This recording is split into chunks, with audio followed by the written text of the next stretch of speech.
नमस्कार दोस्तों, मैं परवीन सुखीजा आपका स्वागत करता हूँ इस बहुत ही इम्पोर्टेंट वीडियो में, जो मुझे लगता है हर ऑस्ट्रेलिया जाने वाला बच्चा या फिर उसके पेरेंट्स जानना चाहते हैं। और इसकी डिटेल्स बहुत कम अवेलेबल है कि ऑस्ट्रेलिया जाना है।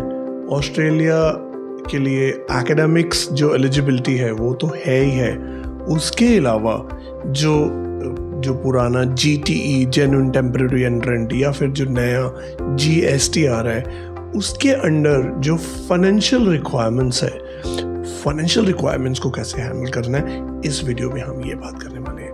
सो दोस्तों, जब एक स्टूडेंट ऑस्ट्रेलिया के लिए अप्लाई करता है, देखो हमने पूरा जो एक स्टडी किया है, ज़्यादातर 3 या 4 तरह के लोग हैं जो उसके स्पॉन्सर्स हैं।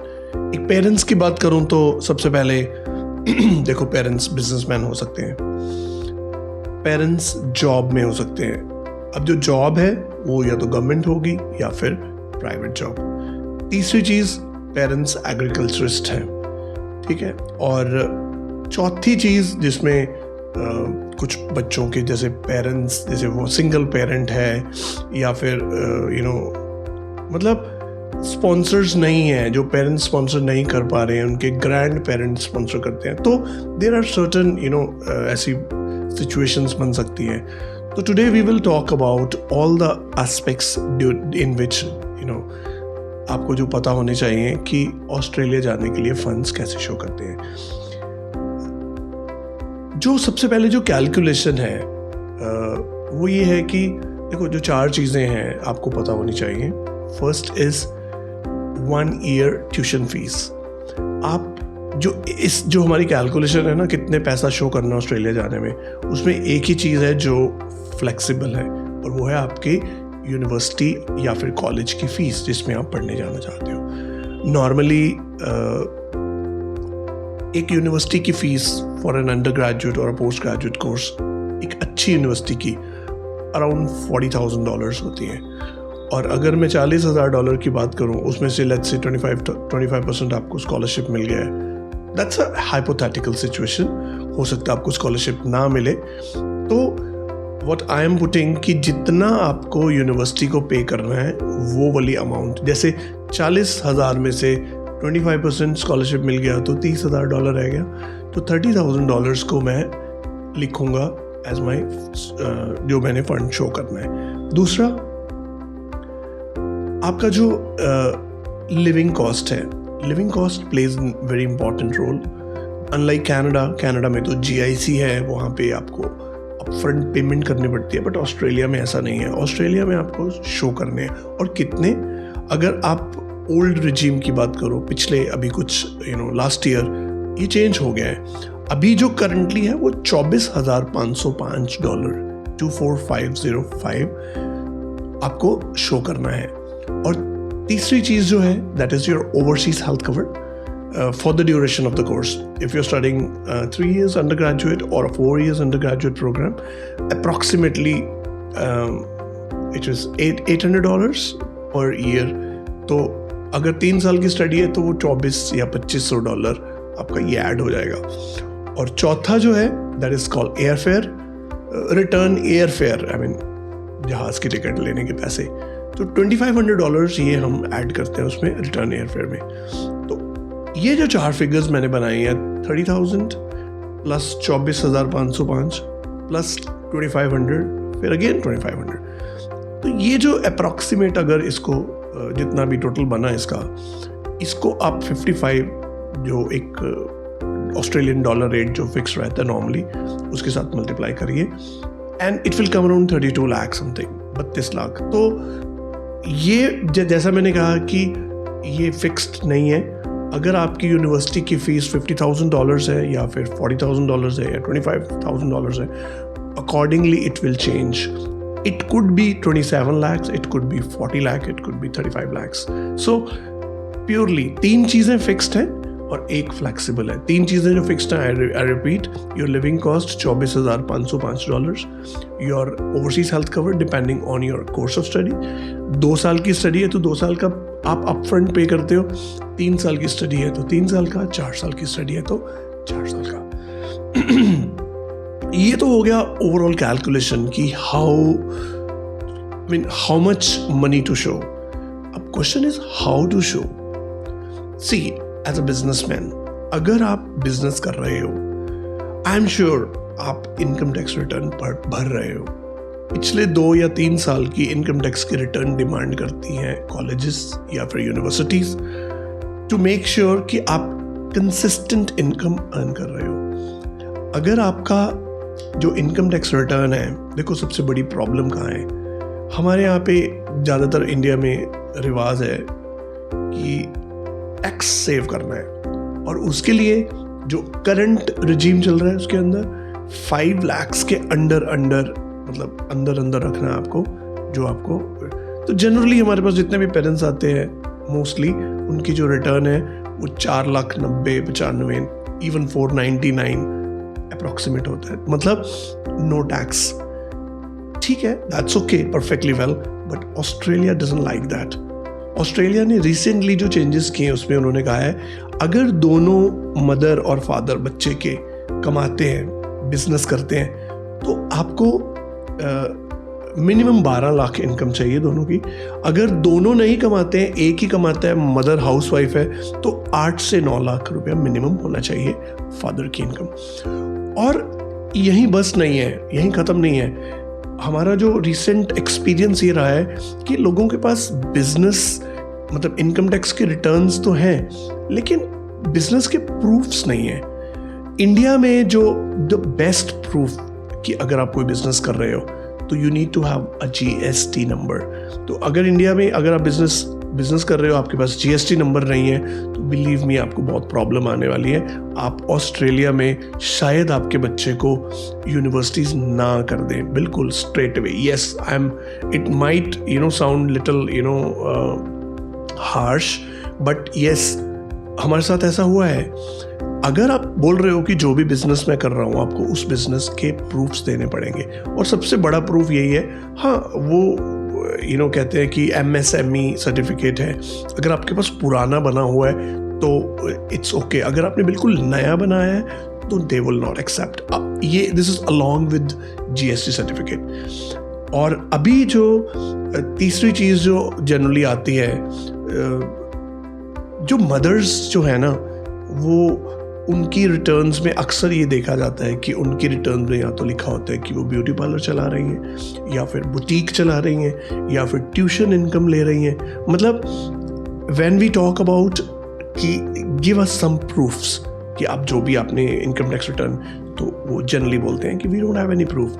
आई वुड पर्सनली सजेस्ट यू, अगर ये वीडियो आप देख रहे हो और आप अपने बच्चे को नेक्स्ट ईयर या फिर उससे भी अगले साल भेजना चाहते हो, तो आज से ही आप अपनी प्रिपरेशन शुरू कर दो, ताकि ऑस्ट्रेलिया जाना है, आपके पास बिजनेस के जेन्युइन प्रूफ्स होंगे तो वो एक्सेप्ट होगा, नहीं तो नहीं होगा. इस चीज़ को आप नोट डाउन कर लो.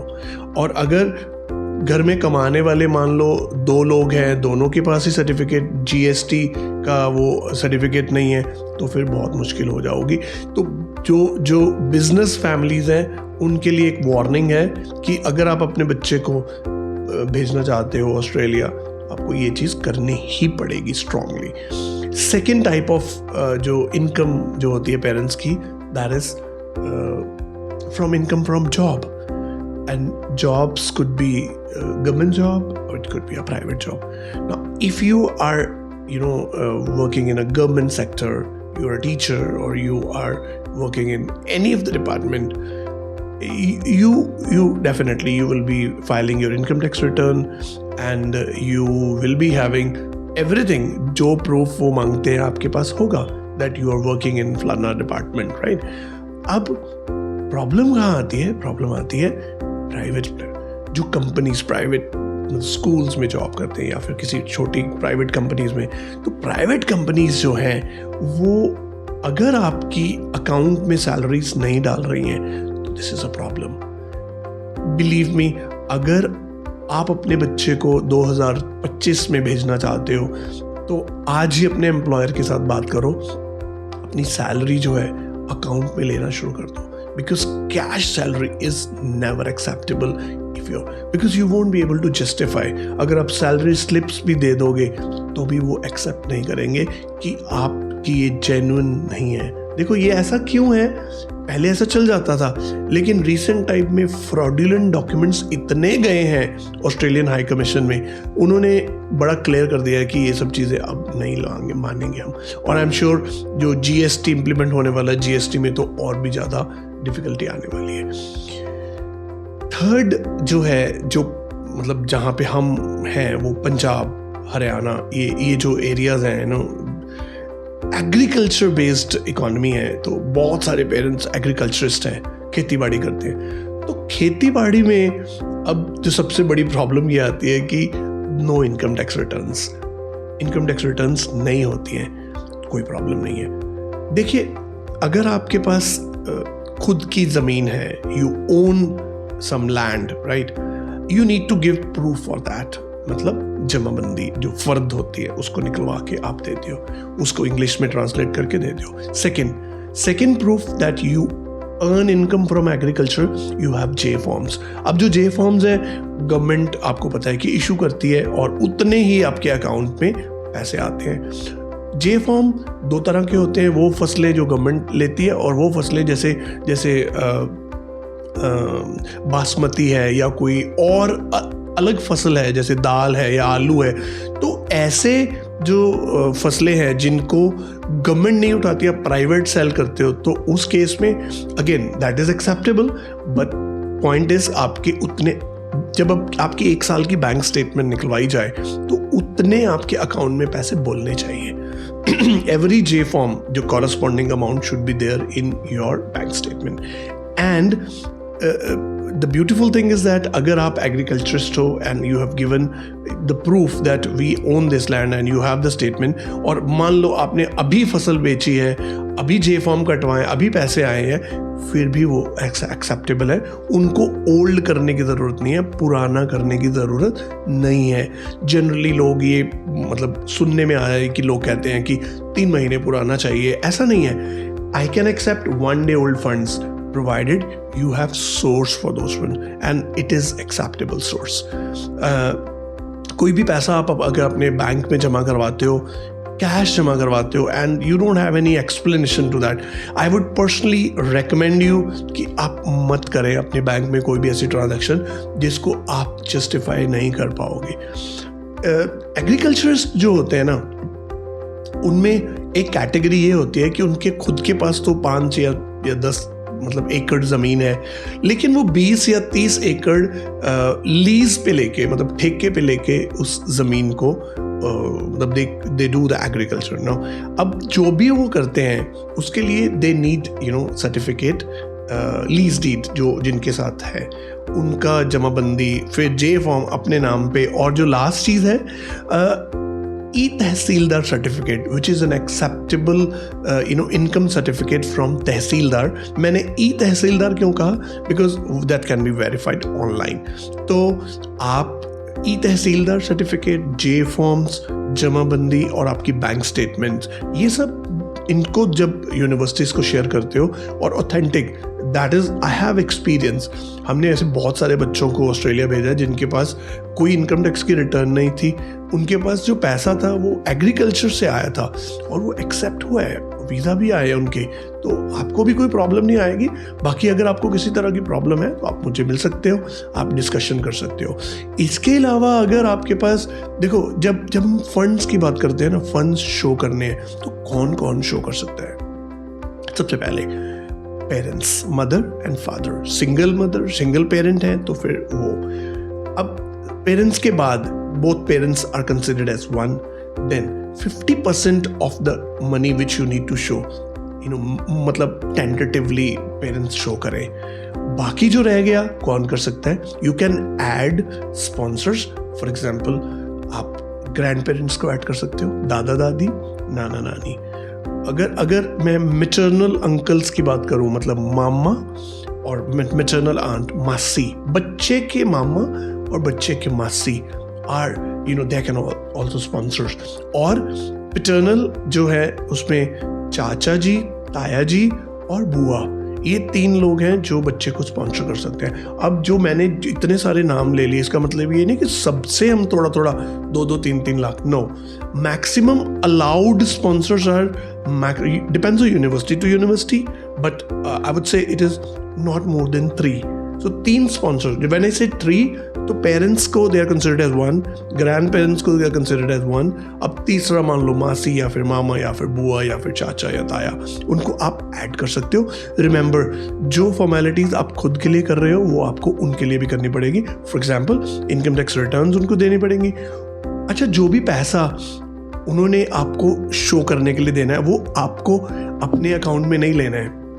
बहुत लोग ये गलती करते हैं कि अपनी मामा जी से या फिर चाचा जी से या ताया जी से अपने अकाउंट में पैसा डलवा लेते हैं। नहीं ज़रूरत है, वो अपने अकाउंट की स्टेटमेंट दे सकते हैं विच इज़ एक्सेप्टेबल, कोई प्रॉब्लम नहीं है। और टाइम टू टाइम जो भी बदलाव आ रहे हैं, आप अगर आपको कोई भी कंफ्यूजन है फंड्स कैसे शो करते हैं, आई एम श्योर इस वीडियो के माध्यम से मैंने वो सारी चीज़ें बता दी हैं जो एक पेरेंट को, स्टूडेंट को पता होनी चाहिए कि ऑस्ट्रेलिया जाना है और फंड्स कैसे शो करने हैं। अगर आपकी जो सिचुएशन है इन सब से जो मैंने चीज़ें बताई हैं उससे मेल नहीं खा रही, and you have some questions, you have some doubts, you can contact me, you can fix up an appointment and you can come and meet me, and I will solve all your queries. I don't have any problem discussing, and I will take all the sessions free of cost. And if you like this video, you must share this video with all those people who actually उनको ये problem आ रहा है कि funds कैसे show करते हैं, क्योंकि बहुत सारे लोगों को यही नहीं पता कि फंड्स कैसे शो करने हैं। और अगर आप ये वीडियो उनके साथ शेयर करते हो तो वो definitely they will be very thankful to you. And बाकी किसी भी तरह के अपडेट्स के लिए आप हमारे सोशल मीडिया पे आते रहिए, यूट्यूब पे, इंस्टाग्राम पे, फेसबुक पे, आपको ऐसे बहुत सारे वीडियोस मिलते रहेंगे। और भी बहुत सारे वीडियोस हैं, आप हमारे पेज पे आओ, आपको बहुत सारी हेल्प मिलेगी। तो thank you so much for watching this video. See you.